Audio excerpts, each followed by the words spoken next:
Pamukol. Saan yung pamukol sir? Sabi ko, medyo makasisihan eh. Eh, pwede na yan.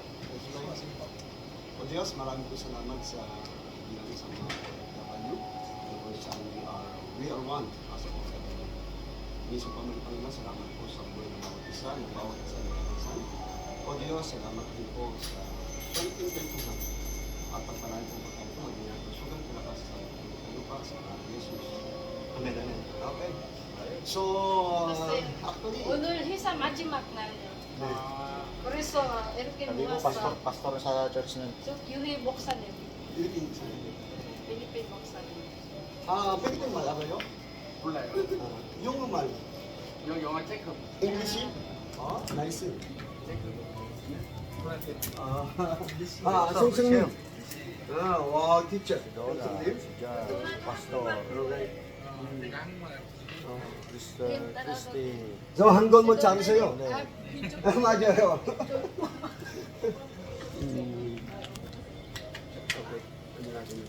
So, actually, meron akong gusto sabihin sa inyo.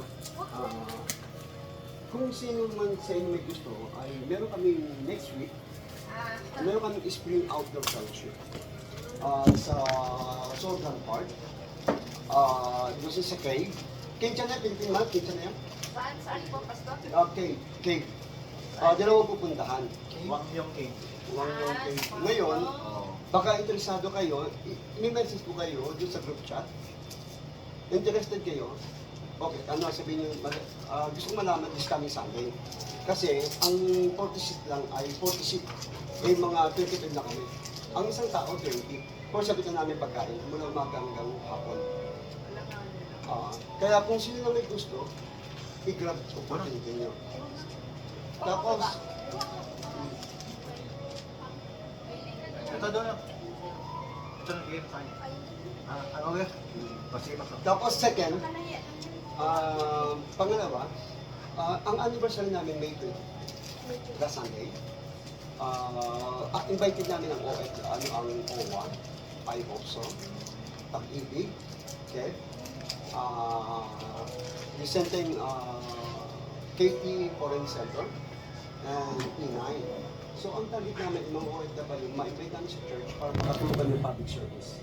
So if you're interested, sabihin lang po kasi expecting namin mga 100 may mga raffle din tayo.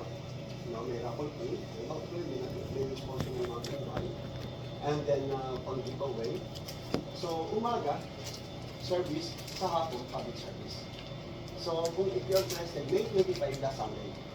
Susundin namin kayo sa Gundang Sunday. Meron kami isang kapatiran na siya yung hatid siya. So, spring, outdoor fellowship, next Sunday. Not this coming Sunday, next Sunday.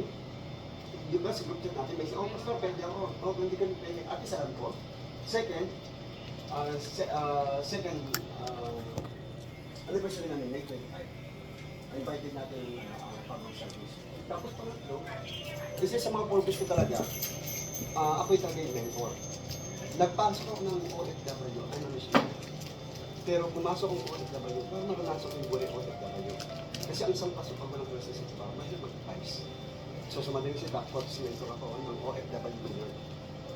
So, pinasok ko, kaya ka. But ngayon, meron ako sasabihin yung 5C. Don't forget, no? 5C lang. Okay, everybody nga muna says 5C. Everyone 5C? 5C. Importante ang 5C. Una, napaka-importante sa OFW magtagal o bago lang. Una, connection. Number one, connection to God. Mas ka nangyari, always connect God. Maraming OFW, failure, naging loser, hindi naging OFW one. Kasi nakalimutan ng connection to God. Connection means communication. So yung sasabihin prayer, whatever happened, connection to God. Number two, connection to the family. Maraming OFW nakalimutan sa pamilya. 100%. Yes. Actually, ang survey ng Philippine Embassy, 80% OFW loser. 20% only lang ang successful. So, ang isa ko sa nag-advise ganyan. Importante ang connection sa family. Whatever, asawa mo, mga anak mo, mga kapatid mo. So, I hope, no, nag-get nyo, no? Si Donna, no? Brother John, Clint, Pangatlo, connection sa church. No? Maraming OFW, pag marami yung lagay siya ganun, nakalimutan na sa church. So we give emphasize connection sa church. Whatever your religion, go to church. Kasi sa church lang ang pwede kayo makarang ng Word of God, payo, pangangara, advice, only pastor ang pwede mag-remind. What is OFW? Number 4, okay lang ba? Okay lang ba? Okay. So number 1, connection to God. Number 2, connection to family at work. Number 3, connection to church. Number 4, connection to the Philippine Embassy. Dahil ang Philippine Embassy ang siya nagsasabi kung paano may itutulong. Kaya nag-invite tayo as a pastor, nagano kayo mga public service. Pag meron kayo, pastor, pwede kong tanong, kinukulit ko agad. Kasi that's my ministry. Let's share din po tayo. Totoo may tumawag sa akin last day, pastor, makikita sa amin. Dapat na namin.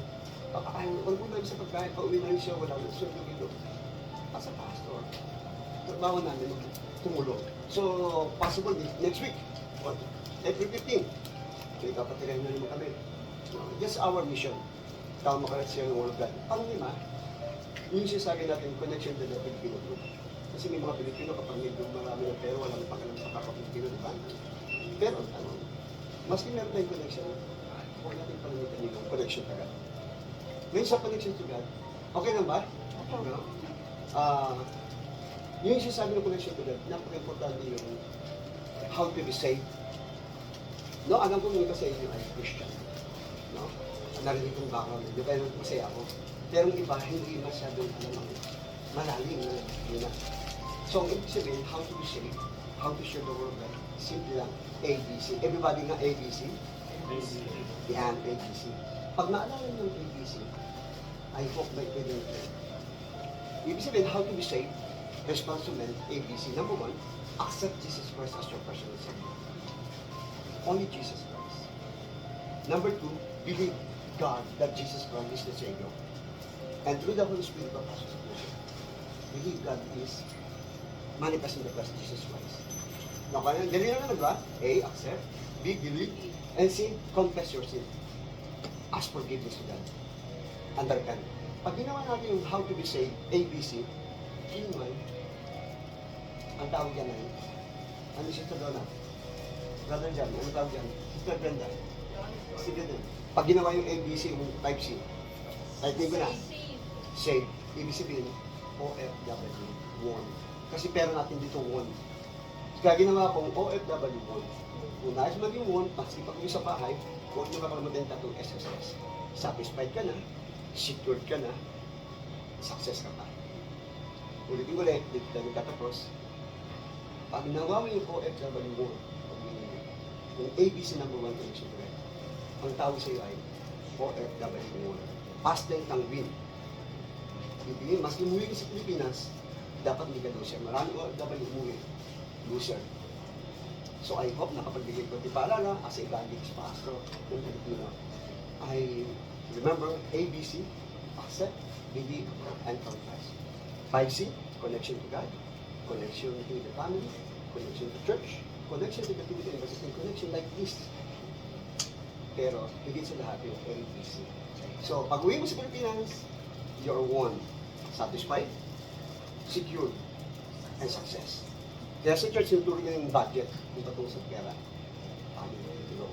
Yes. So, maraming salamat sa inyong pakikinig. Ito nga pa si Kuya Ace, Brother Ace, ang tawag sa akin Kuya Ace, Brother Ace, and Pastor Ace. Maraming salamat. God bless. And we miss you. Ambil ka rin namin. Okay. Thank you sa nag-sponsor. Ganda ng ano, We miss you. Salamat po sa